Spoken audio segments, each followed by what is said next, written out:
Hello my crafty friends, it's Marie from Marie's Vermont Creations, and what I have here is a piece of Canson watercolor paper that I have ran through my die cutting machine with the Tim Holtz Kaleidoscope 3D textured embossing folder.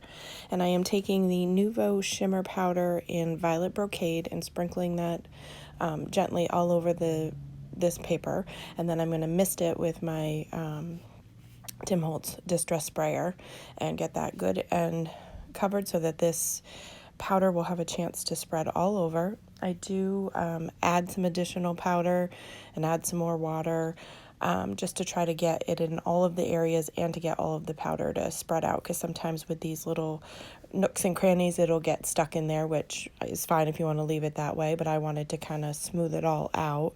And the thing that doesn't show up on the camera is how much shimmer these cardstocks have left when you use this powder. It's beautiful. So I'm actually going to smush it into my glass media mat to pick up the rest of it instead of putting down more. I just wanted to make sure every area on my cardstock was covered. Then I'm going to put that aside and let that dry.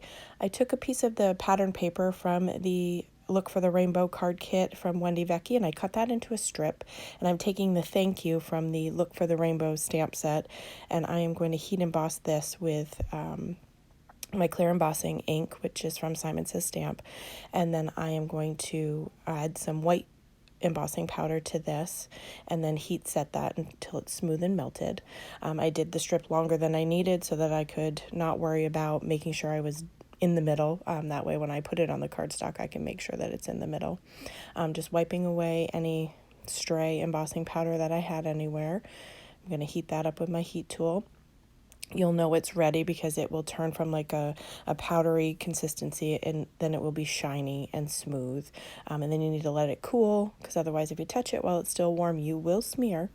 Ask me how I know. So then I'm going to adhere that with just some double-sided tape. I put one strip down and then I'm going to peel off the backing so that I can overlap them, because I was too lazy to get my wider tape. Sorry, my dog's going to decide to scratch herself.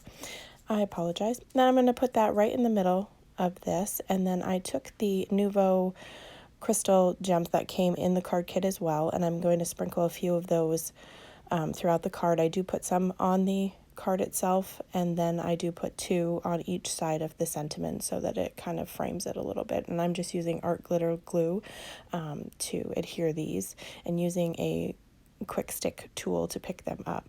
I'm just learning how to use this thing, so I find that the stick just sometimes likes to stick to the jewel, and so you have to use my finger to kind of peel it back off of the tool itself. But in real life they're easier to see within the busy pattern of the cardstock, but they do stand out on this sentiment strip. So that's the project, a little inspiration from the latest card kit. I hope you enjoy it, and as always, I hope that you have a great day.